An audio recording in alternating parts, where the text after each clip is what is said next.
Adiabatic process से शुरुआत कर ले, है ना। क्या लिखा है वो देखते रहिएगा, मैंने सभी से कहा था लिखने के लिए, ठीक। When during a thermodynamic process the exchange of heat is not allowed, है ना, then this is called adiabatic process. I hope so सभी ने ये लिख लिया होगा, ठीक है ना। Once again I repeat, when during a thermodynamic process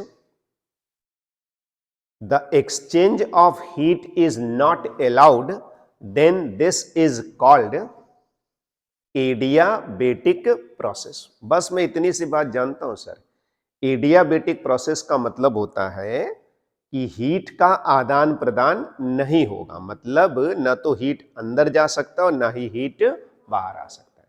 तो मैंने लिखा कि कैपिटल Q बराबर कांस्टेंट, या फिर क्या लिख दिया, dQ इज इक्वल टू 0। अब उससे इंपॉर्टेंट बात सर कि एडियाबेटिक प्रोसेस में गैस किस नियम का पालन करता है? उत्तर है पायसन का नियम। क्या लिखा था? P V to the power gamma is equal to K is equal to constant. या फिर सर आप उसको ऐसे लिख सकते हैं, PI VI के power gamma is equal to PF VF के पावर गामा।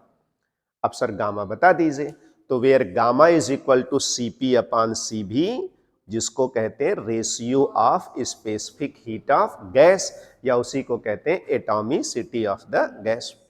आई होप सो सभी ने लिख लिया होगा, ठीक है। आगे बढ़ते हैं। अब सर आप लिखिए कि आप फर्स्ट लॉ ऑफ थर्मोडायनामिक्स जानते हैं, तो क्या लिखा? We know first law of thermodynamics dQ is equal to du plus dW। Here या इन दिस केस U बराबर क्या, सॉरी Q बराबर कांस्टेंट, यानी dQ बराबर क्या, 0, तो क्या मिल गया, du बराबर माइनस dW, अर्थात change in internal energy is equal to work done. मेरी बात समझ में आ गई? अब सर वर्क डन का फार्मूला लिखिए। तो क्या लिखा वर्क डन का formula? In adiabatic process work done is given by W is equal to mu R upon gamma minus 1। अब ब्रैकेट में TI, अब माइनस कितना, TF। अब सर्वेयर बता दीजिए, तो म्यू हो गया नंबर ऑफ मोल्स, आर हो गया universal gas constant, gamma CP upon CB is equal to ratio of specific heat, TI initial temperature, TF final temperature, हो गया। इसमें एग्जांपल लास्ट में कहीं भी लिखे कर एग्जांपल, तो एग्जांपल में क्या लिखा सुनिए, a very fast process in an insulating cylinder, in a perfectly insulating cylinder। तो ये नहीं लिखा सर, कोई बात नहीं, जो लिखना है वो सही है कि नहीं। तो आपने शायद लिखा एक्सपेंशन, नहीं सर ये भी नहीं लिखा, कंप्रेशन ऑफ गैस, है ना, through very fast process in A perfectly insulating cylinder. Sir insulator क्यों बना दिया सिलेंडर को? क्योंकि हीट बाहर नहीं जाने देना है और हीट अंदर नहीं जाने देना है, तभी ना Q बराबर कांस्टेंट होगा और dQ बराबर 0। तो इंसुलेटिंग लिखा है और फास्ट लिखा, ठीक है। तो दो टॉपिक सब लोग समझ गए। चलो cyclic process, CYC LIC heading बनाओ, cyclic process, cyclic process.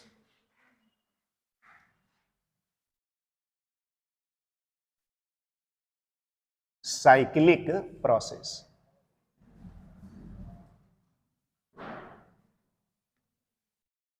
C, cyclic process. सभी लोग देखो जरा, ठीक है। हमसे कोई पूछे what do you mean by cyclic process, एकदम सीधा आंसर, जो मैं अक्सर कहता हूं, जो मैं बार बार कहता हूं, तो मैं सबसे पहले वही बोलूंगा कि साइक्लिक प्रोसेस का क्या मतलब हुआ, कि पहले सर थर्मोडायनामिक सिस्टम लीजिए तब कोई बात करिए। ठीक है सर, ले लिया थर्मोडायनामिक सिस्टम। क्या है थर्मोडायनामिक सिस्टम? वही सिलेंडर जिसमें पिस्टन लगाए और उसके अंदर गैस की एक निश्चित मात्रा भरी है, वही जो गैस है वो आपका क्या है, थर्मोडायनामिक सिस्टम। ओके, चलिए बताइए साइक्लिक प्रोसेस किसे कहते हैं? जब कोई सिस्टम विभिन्न प्रोसेस से होता हुआ पुनः अपने इनिशियल अवस्था में आ जाए, तो इस प्रोसेस को कौन सा प्रोसेस कहते हैं? Cyclic process. लिखो, when a system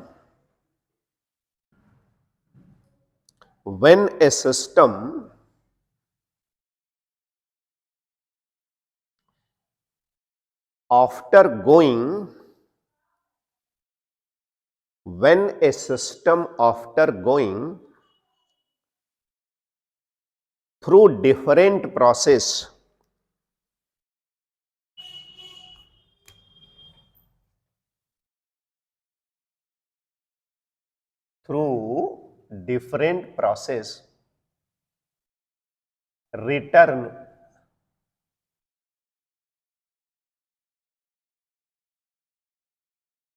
return to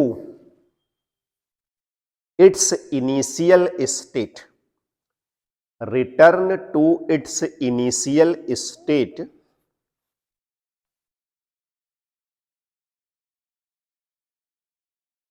then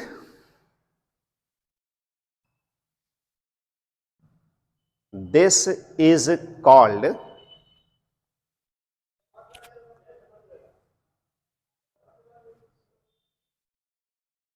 cyclic process, CYCLIC.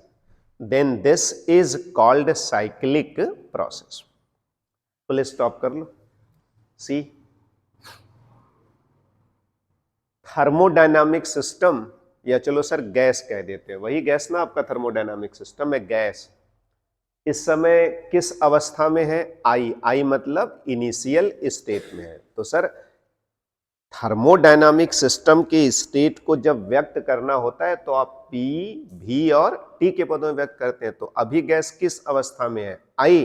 बताइए उसका प्रेशर कितना है? देख लीजिए, है ना? बताइए उसका वॉल्यूम कितना है? देख लीजिए, है ना? बताइए उसका टेम्परेचर कितना है? चलिए टीआई मान लेते हैं। ठीक, अब सुनिए, अब जब एक अवस्था से दूसरे अवस्था में जाएगा तभी ना इसको प्रोसेस करेंगे। तो चलिए हम कुछ भी बना देते हैं, जैसे ऐसे बना देते हैं, सबसे सिंपल वाला बताइएगा। आई से गैस कहां पहुंच गया? एफ में। ठीक है, तो इसका वॉल्यूम कितना हो गया जी? वीएफ। चलिए प्रेशर घट के कितना हो गया? पीएफ। ठीक है, ठीक है। अब फिर एफ से वो पुनः कहां वापस पहुंच गया? आई में। तो जहां से चला था वहीं वापस हो गया ना। कई प्रोसेस से होता हुआ, यहां पे कई प्रोसेस नहीं बनाया, सिर्फ दो बना दिया ऐसे। अब फिर क्या हो गया? वापस। तो क्लोज्ड कर्व बन गया ना। ठीक, इस तरीके का जो प्रोसेस होता है जिसमें जहां से चला और फिर अंततः वहीं पे क्या हो गया? वापस आ गया, तो बोलेंगे इस प्रोसेस को क्या कहते हैं? Cyclic process. ड्रॉ कर लो साइड में, तुम लोग उधर हमेशा ड्रॉ किया करो, सही तरीका वही होता है, कॉपी के राइट हैंड साइड में ड्रॉ किया करो।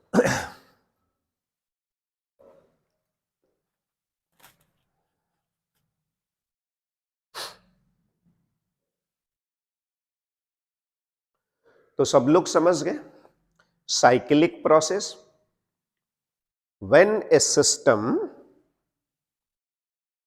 after going through different process return to its initial state, then this is called cyclic process.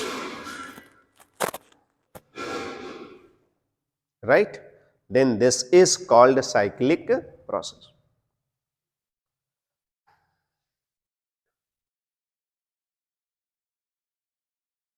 बोलो,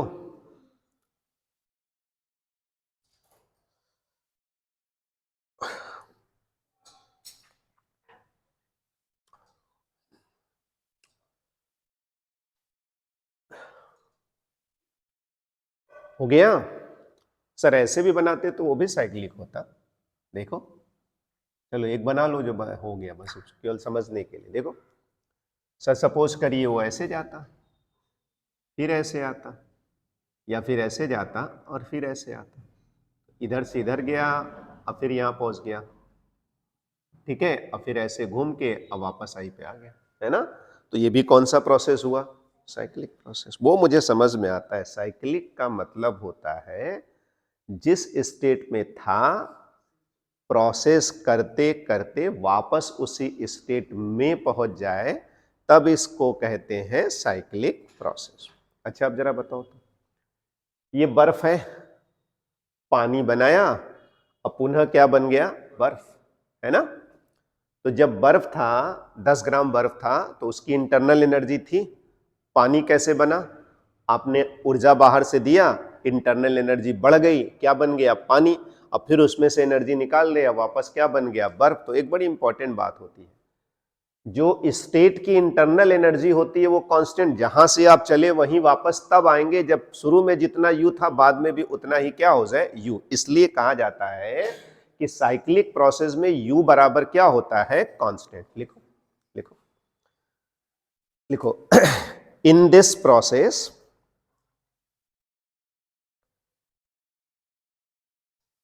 नीचे लिख दो, कैपिटल यू बराबर constant.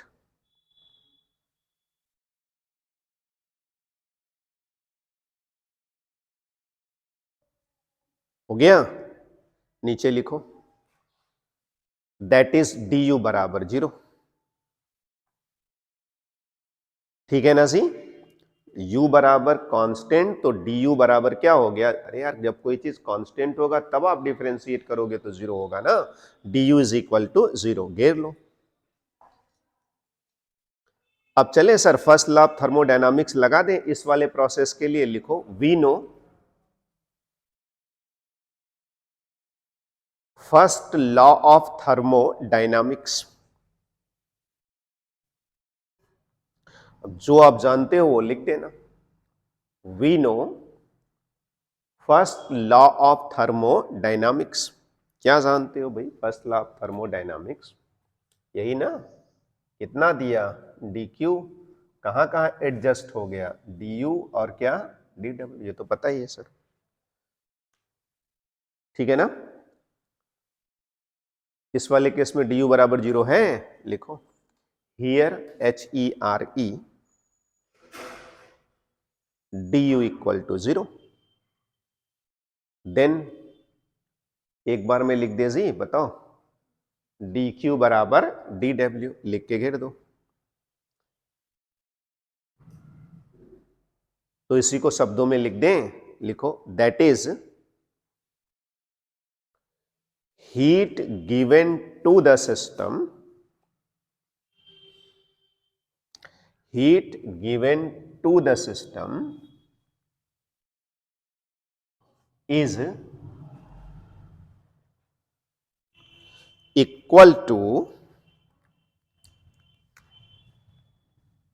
work done by the system।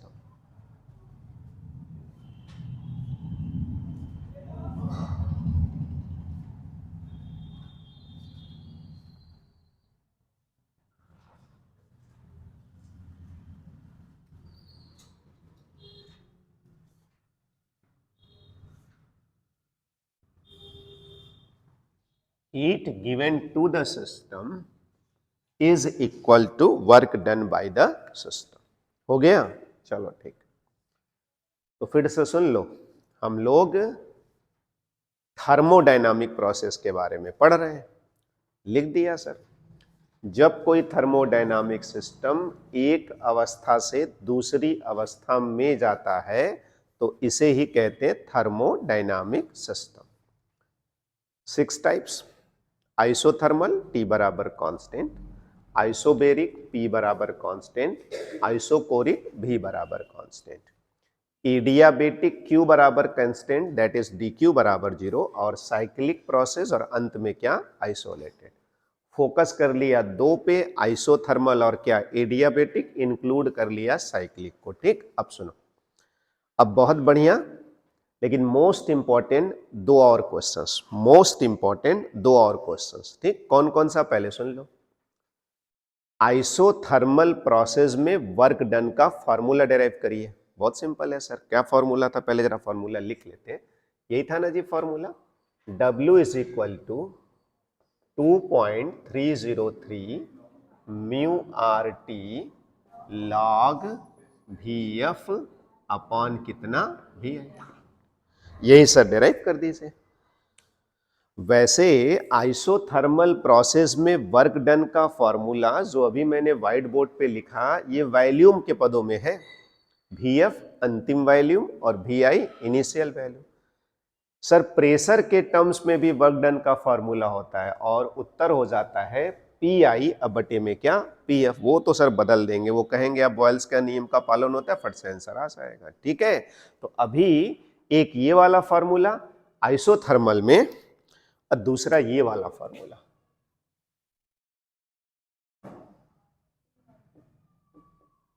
किसमें? एडियाबेटिक में। यही दो मोस्ट इंपॉर्टेंट फार्मूला है, आप इन दोनों का डेरिवेशन सीख लो। वैसे मैं बार बार कहता हूं कि जब मैथमेटिक्स के हेल्प से चीजों को कनेक्ट करना है तो वो बहुत आसान होता है, बशर्ते कि आप एक प्लान कर लो, चीजें को समझ लो, बड़े आराम से चलेगा। ठीक है, तो एक काम करते हैं, पहले मैं शुरुआत कर देता हूं, पूरा डेरिवेशन करता हूं और फिर आराम से उसे नोट करते हैं। ठीक, चलिए शुरुआत करते हैं। ठीक, सुनिए ध्यान से, सुनिए। सर किसका फॉर्मूला निकालेंगे? आइसोथर्मल प्रोसेस में वर्क डन का फॉर्मूला, यही निकालने की बात है ना। अच्छा ये बताइए, कोई फॉर्मूला और आप पहले से जानते हैं थर्मोडायनामिक सिस्टम का? तो हम बोलेंगे हाँ देखो भाई ऐसे जानते थे ना। अगर प्रेशर P हो, चेंज इन वॉल्यूम डेल्टा भी हो, तो सिस्टम द्वारा किए गए वर्क का फॉर्मूला W बराबर P डेल्टा भी होता है। एक तो ये सोच रखो, और दूसरा हमेशा ये सोच रखो कि कैलकुलस की भाषा में ऐसे बोला जाता है कि नहीं। ये वर्क डन का फॉर्मूला जानते हैं, और ये जो वर्क डन का फॉर्मूला ये जनरल फॉर्मूला है, ये सभी प्रोसेस के लिए है। लेकिन आइसोथर्मल प्रोसेस में इस तरीके का फॉर्मूला कैसे आएगा उसको सोचना और बताना है। ठीक, तो सुनो, कोई भी बात थर्मोडायनामिक्स में करनी है तो पहले थर्मोडायनामिक सिस्टम चाहिए ना। देखो थर्मोडायनामिक सिस्टम जो हमेशा से बनाते रहे हैं वही मैं फिर बना देता हूं। सी सर एक सिलेंडर ले लीजिए, सही है जी। इस सिलेंडर के अंदर क्या भर लीजिए?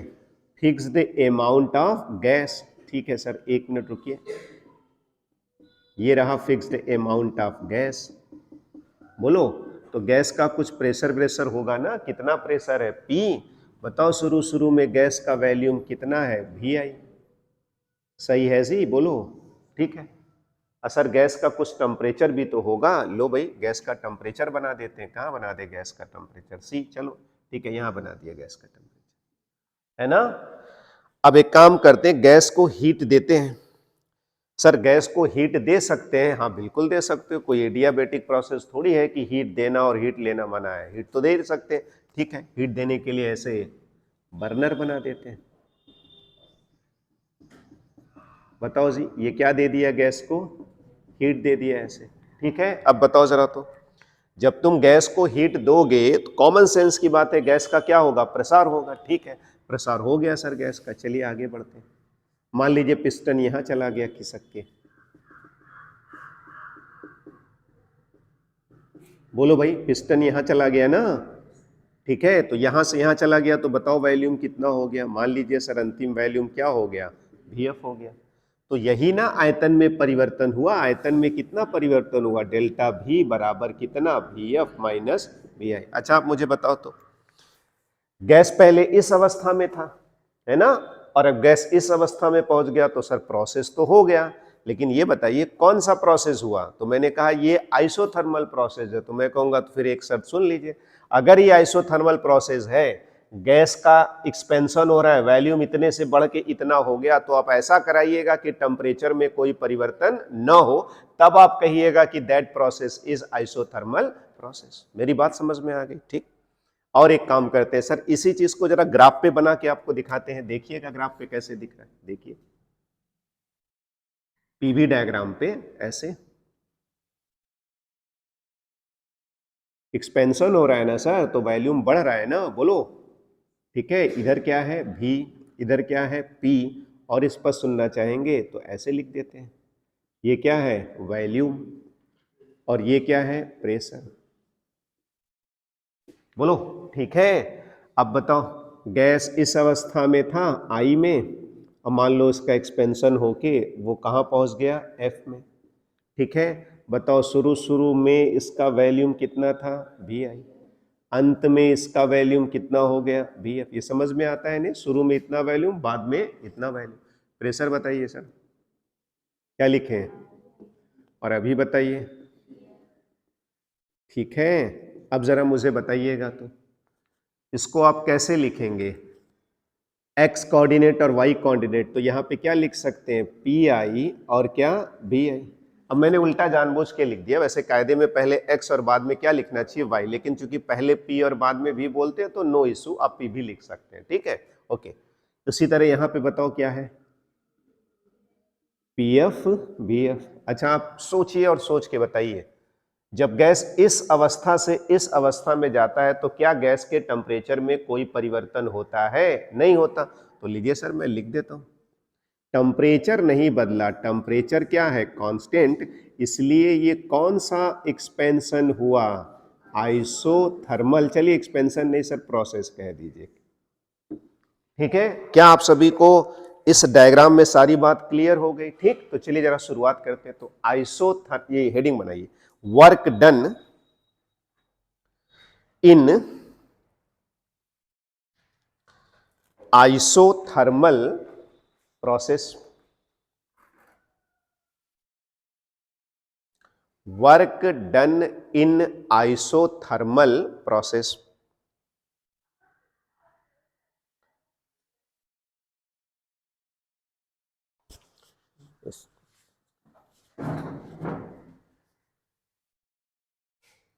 ठीक है, चलें, हेडिंग हो गया, ठीक। अब सुनो ध्यान से मेरी बात सुनो, सुनो सर, आइसोथर्मल प्रोसेस की बात कब होगी, पहले ये सिस्टम तो ले लीजिए। तो देखो जरा, मैं बोल रहा हूं ठीक है, ना ठीक हो तो आप खुद डिसाइड करना। सुनो,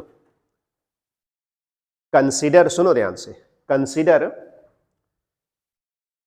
आइसोथर्मल एक्सपेंशन, है ना, आइसोथर्मल एक्सपेंशन, ठीक है, ऑफ ए गैस, ठीक है, in a cylinder with piston, कहां से कहां तक, from initial state I to final state F, और आई लिख के ब्रैकेट में ऐसे लिख दिया जाएगा, जो कहा है बस उसी को लिख रहे थे। लिखिए, consider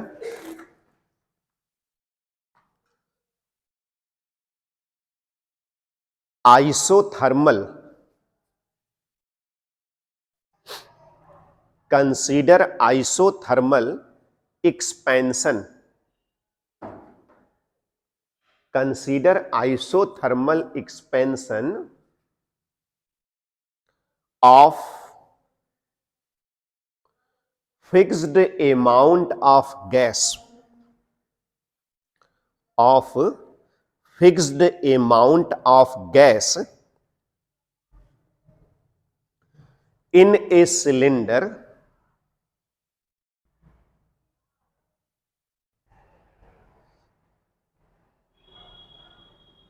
with piston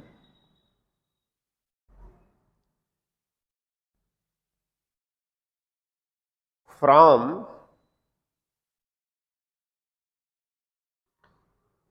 initial state, INITIAL, from initial state, ऐसे लिखो, आई अब ब्रैकेट में पी आई भी आई, बस पी आई भी आई लिखो, ठीक है, ब्रैकेट बंद कर दो, टू TO2 फाइनल स्टेट,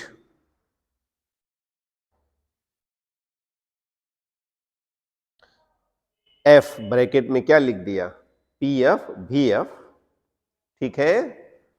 बताओ, पी बदल गया, भी बदल गया, लेकिन सर टी नहीं बदलेगा, तो क्या लिख दिया जाए, at constant temperature, at constant temperature, T capital T, as in figure, as in figure. पहले जरा सब लोग ये एक लाइन लिख दो ऐसे, एज इन फिगर के बाद एक चीज बताना जरा, तो क्या ये मैसेज सही गया, बताना, मतलब लिखने का ढंग हो जाए, आई से कहां जा रहे हो जी, एफ में, बोलो, और यहां पे लिख दिया जाए टी बराबर क्या, कांस्टेंट, और यहां लिख दिया जाए, लिखो ऐसे, ऐसे लिख दो बीच में,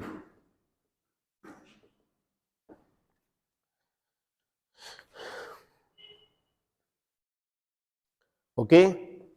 और फिर ये लिखने के बाद ये दोनों डायग्राम ड्रॉ कर लो। So work done in isothermal process, क्या कह दिया सबसे पहले कि मान लीजिए फिक्स्ड अमाउंट ऑफ गैस एक सिलेंडर में ले लिया जिसमें क्या लगा हुआ है, पिस्टन। इस गैस का क्या हो रहा है, एक्सपेंशन, ठीक है ना। अब कहां से कहां, पी आई वी आई से पी एफ वी एफ, मतलब इनिशियल स्टेट से फाइनल स्टेट। और टी बराबर क्या है, कांस्टेंट, इसलिए कौन सा एक्सपेंशन होगा, आइसोथर्मल एक्सपेंशन। अभी एडियाबेटिक एक्सपेंशन में बात होगी, ठीक। तो बताइए सर वर्क डन कितना हुआ, वर्क डन तो होगा ही होगा। वर्क डन कैसे निकलता है, थर्मोडायनामिक सिस्टम के कारण, प्रेशर और चेंज इन वॉल्यूम। लेकिन एक समस्या, इसीलिए जब हम आगे के क्लासेस में पहुंचते हैं, आगे के क्लासेस क्या, अब तो 11 से डिफरेंशिएशन बताया जाता है, 11 से कैलकुलस पढ़ाया जाता है, ठीक है। जैसे समस्या ये हो रही सर ना कि जैसे जैसे ये पिस्टन ऊपर जाएगा गैस का प्रेशर बदलने लगेगा, है ना। जब प्रेशर बदलने लगेगा तब ये फार्मूला कहां से काम करेगा, ये फार्मूला तो तब काम करेगा जब पी क्या होता है, कांस्टेंट होता है। तो वो टेक्निक हम लोग मोमेंट ऑफ इनर्शिया में डेरिवेशन करते समय सीख चुके हैं कि जब कंटिन्यूअस चीजें हो तो छोटा सा निकालिए और फिर उसको इंटीग्रेट करके क्या कर दीजिए, पूरा निकाल दीजिए। तो बड़े आराम से बातों को सुनिएगा, फिर आराम से उसे नोट कर लेंगे, कंप्लीट हो जाएगा। एक most important question, listen sir, कायदे में इसके वैल्यूम में कितना चेंज करना है, डेल्टा वी, है ना। और जैसे जैसे वॉल्यूम चेंज करेगा पी का मान क्या होने लगेगा, बदलने लगेगा। तो मेरी कलम यहीं पे रुक जा रही है कि पी कितना ले, अभी वाला या थोड़ी देर बाद वाला या एकदम अंत वाला, तो वो तो नहीं चल पाएगी। फिर सर कैसे किया जाए, तब देखो ऐसे किया जाता है। आप बहुत छोटा सा वॉल्यूम चेंज करिए, और जिसको कैलकुलस की भाषा में क्या लिखा जाता है, DV.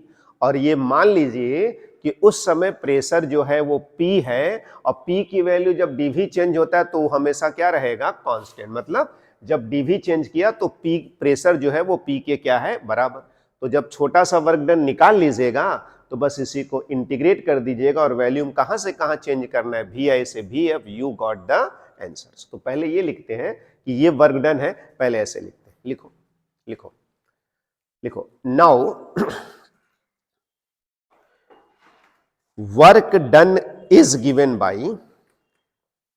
now work done is given by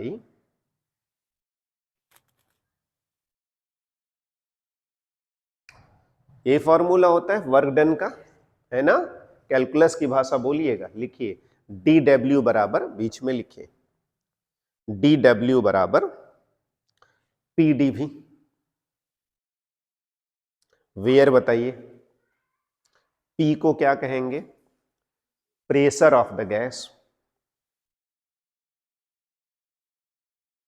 ठीक है। और डीवी को क्या कहेंगे, चेंज, नहीं चेंज उसको कहा जाए स्मॉल चेंज, बहुत छोटा सा, मकसद मेरा यही है।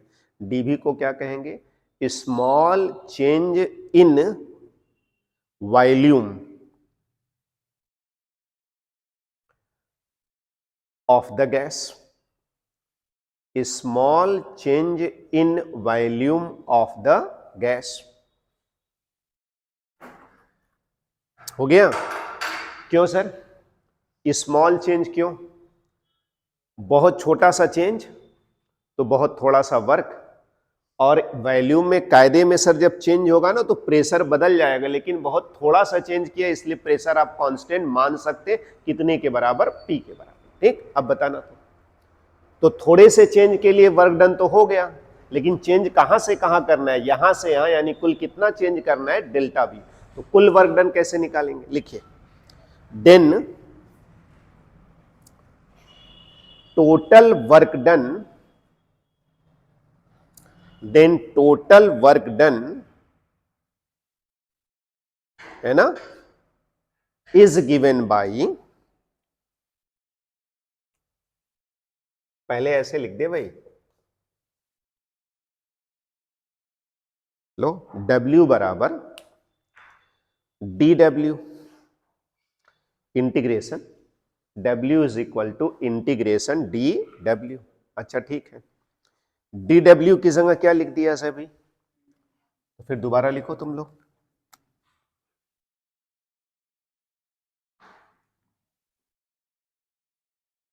हो गया। अब मेरी एक बात बहुत ध्यान से सुनो, अक्सर मैं कहता भी रहता हूं फिर कह रहा हूं, जब डिफरेंशिएशन हो या इंटीग्रेशन हो तो कोशिश ये करिए, एकदम स्पष्ट बोला करिए, किसके सापेक्ष इंटीग्रेशन या किसके सापेक्ष डिफरेंशिएशन। चलिए सर, इंटीग्रेशन है किसके सापेक्ष, v के सापेक्ष, तो जिसके सापेक्ष जिसके रिस्पेक्ट में करते हैं उसी की लिमिट लिखी जाती है ना। तो बताओ वॉल्यूम कहां से कहां तक बदल गया, वी आई से कहां तक, वी एफ, लिख दो ऐसे।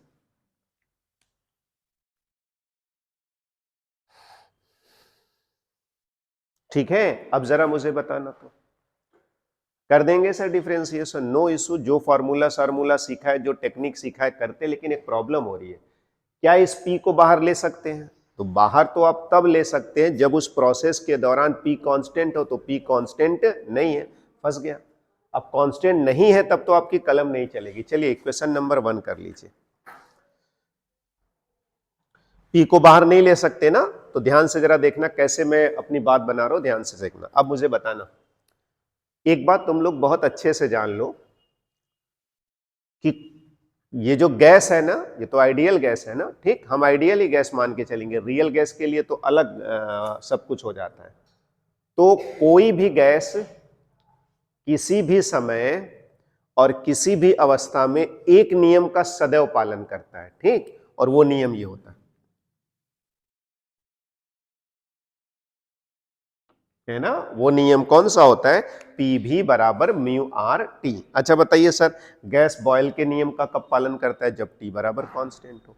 गैस चार्ल्स के नियम का पालन कब करता है, जब पी बराबर कांस्टेंट हो। लेकिन गैस किस नियम का सदैव पालन करता है, वो है आइडियल गैस इक्वेशन, पी भी बराबर म्यू आर टी। ये क्या होता है sir ideal gas equation, ideal gas equation होता है कि किसी भी गैस के प्रेशर वॉल्यूम का गुणा करके टी से भाग देंगे तो उसका मान हमेशा क्या होता है, constant.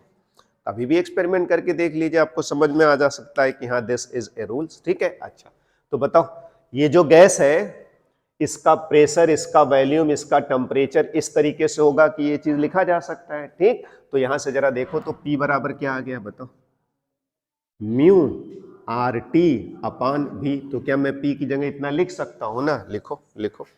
Now using ideal gas equation, now using ideal gas equation,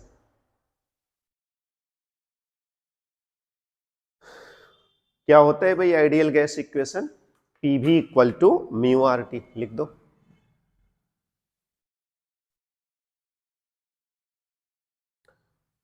ठीक है, घेर लो P V equal to mu R T को।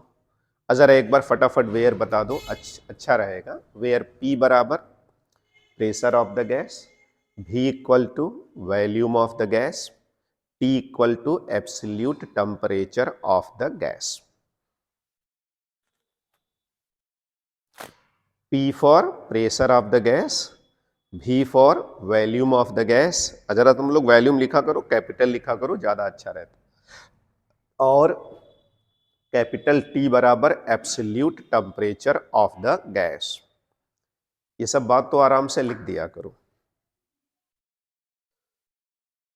म्यू को क्या कहते हैं जी, number of moles of the gas. R को क्या कहते हैं, universal gas constant. Capital R को क्या कहते हैं, universal gas constant.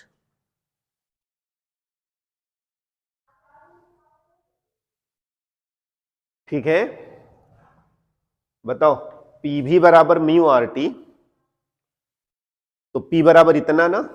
Sir P बराबर क्यों निकाल रहे हैं, मैंने कहा यार मेरी कलम चल ही नहीं रही इसके आगे, है ना, तो एक काम करते हैं, P की जगह क्या रख सकते हैं, तो कोई भी गैस एक नियम का तो हमेशा पालन करता है, ये वाला ना, तो इससे मैंने P बराबर ये देख लिया। लिखो then P is equal to क्या रहेगा जी, mu R T upon V.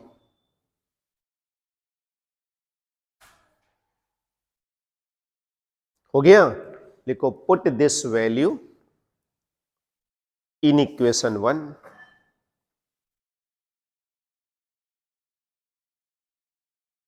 हो गया। Put this value in equation 1। हो गया। लिखो अगले लाइन से, लिखो then work done in isothermal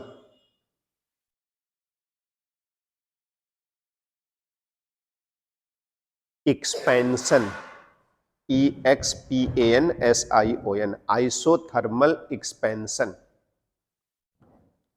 will be, ठीक, नाउ सी बताओ W बराबर, तो जरा रुक जाओ सर, P की जगह क्या लिख दे, लिखो ऐसे, W बराबर म्यू आर टी अपॉन भी इंटू डी भी। मैंने P की जगह लिख दिया, बाकी सब उसी तरह।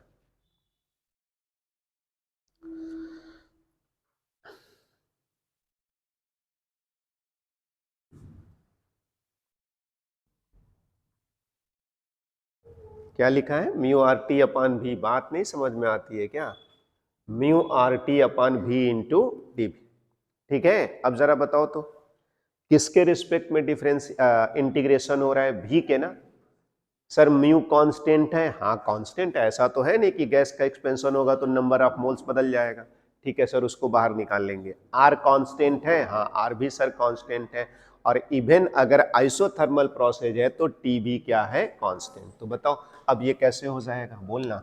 ऐसे नहीं हो जाएगा, W बराबर म्यू आर टी, और यहाँ पे सिर्फ क्या बच जाएगा, डी भी अपॉन भी। लिखो उसी के नीचे लिखो, W बराबर म्यू आर टी बाहर हो गया, इंटीग्रेशन वी आई से भी एफ डी भी अपॉन भी हो गया।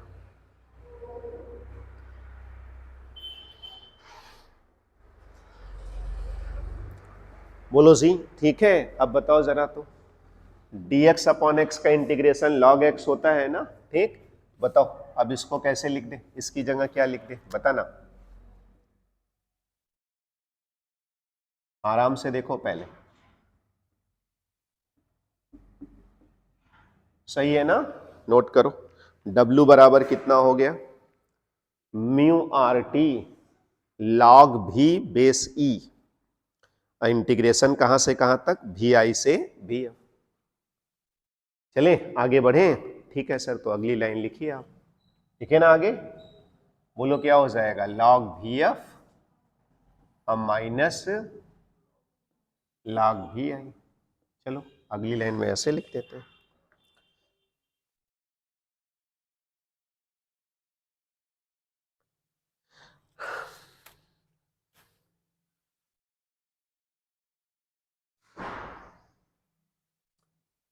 है ना जी। log a minus log b को लिख सकते log a बाई b, तो अगली लाइन में ऐसे लिख देते हैं सर।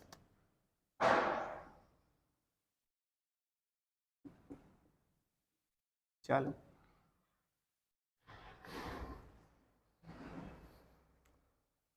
सबको बात समझ में आ रही है ना। मैं बार बार कहता हूं, जो चीजें मैथमेटिक्स के यूज करके शुरुआत हो गई, मैं सबसे इजी उसी को मानता हूं।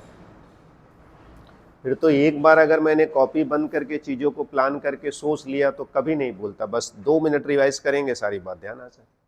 एग्री हो, ठीक। अब सुनो, अभी लॉग का बेस क्या है, ई, और अमूमन जो टेबल हमें लॉग का दिया जाता है वो बेस 10 पे होता है, ठीक। तो अगर बेस ई हटा के बेस 10 लगाओगे तो 2.303 एक्स्ट्रा आ जाएगा। तो फिर आप नीचे लिखो ओ आर, और इसी को लिख के घेर लो।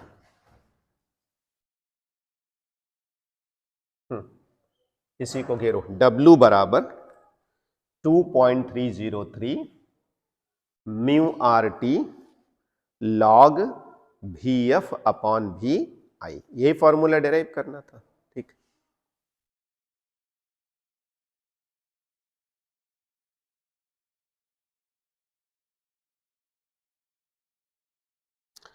तो क्या सब लोगों ने ये फॉर्मूला नहीं डेराइव कर लिया? फिर से बताना। आइसोथर्मल प्रोसेस में वर्क डन का फॉर्मूला बहुत सिंपल है सर। आइसोथर्मल प्रोसेस है, टेम्परेचर कांस्टेंट है, कितना मोल लिया है म्यू, और ये तो कांस्टेंट है, और क्या कर रहे हैं आप प्रोसेस को, वॉल्यूम वी से बढ़ के क्या हो रहा है वी एफ, सब वैल्यू रख के डब्ल्यू का मान कैलकुलेट कर लिए। So we got a formula for calculating work done in isothermal process. अब सर रुकिए, इसी फॉर्मूले को जरा पी में लिखिए, तो प्रेशर में, तो लिखिए लिखिए again, we no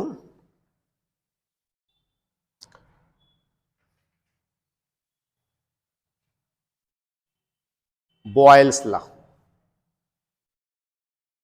capital B लिखना, वी नो बॉयल्स लॉ। सब लोग नीचे लिखो, पी आई वी आई बराबर पी एफ वी एफ होता है ना जी। और ये बताओ आइसोथर्मल प्रोसेस में गैस किस नियम का पालन करता है? बॉयल के नियम का, तो यूज कर सकते हैं सर। अब यहां से लिखो वी एफ अपान वी आई बराबर, वी एफ अपान वी आई बराबर, सोचो क्या आएगा, उल्टा आ जाएगा sir, P I upon P F लिखो। देन वी गेट, देखो जी देखो, मुझे याद रहता है ऊपर एफ नीचे आई भी में, है ना, और अगर इसी को आप पी में लिखेंगे तो उल्टा क्या लिख दें जी, पी आई अब बटे में क्या पी एफ, बाकी कुछ नहीं बदलेगा। चलिए लिख दो, लिख के घेर लो।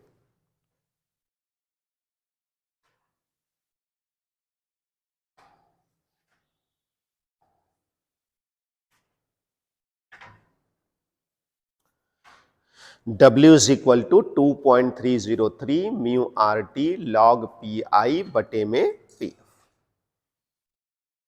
है ना, हो गया।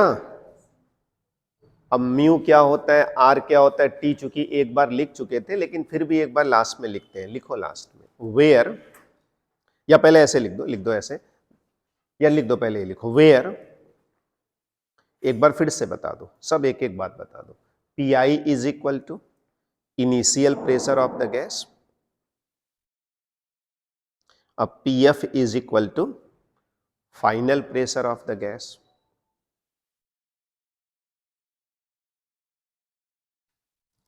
सही है भाई। V I is equal to, क्या कहा जाए, initial volume of the gas, अब V F is equal to क्या कहें, final volume of the gas.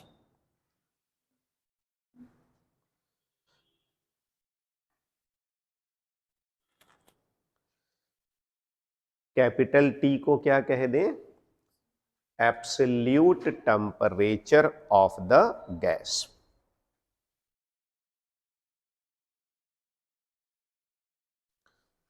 Mu को कह दे number of moles of the gas,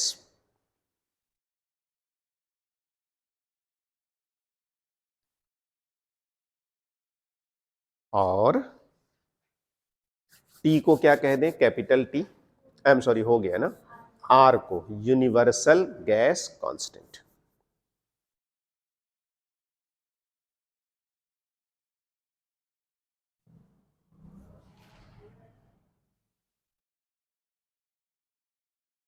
और अंत में एक लाइन लिख देते हैं, लिखो this is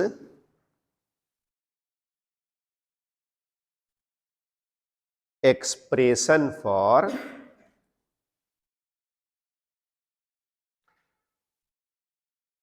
this is expression for work done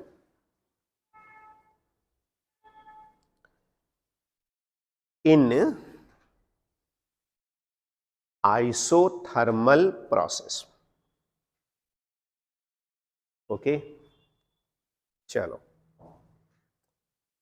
क्या क्या हम लोगों ने इंपॉर्टेंट क्वेश्चंस कर लिया फिर से एक बार और फिर नेक्स्ट वन पे। पहला क्वेश्चन, थर्मोडायनामिक इक्विलिब्रियम। दूसरा question, 0th law of thermodynamics and concept of temperature. तीसरा क्वेश्चन क्या किया, नहीं, इंटरनल एनर्जी, और फिर फर्स्ट लॉ ऑफ थर्मोडायनामिक्स, और फिर thermodynamics process, types of process, detail में आइसोथर्मल, एडियाबेटिक, और आज एक most important question which is known as work done in isothermal process. Okay, बाकी बातें नेक्स्ट टर्न्स में।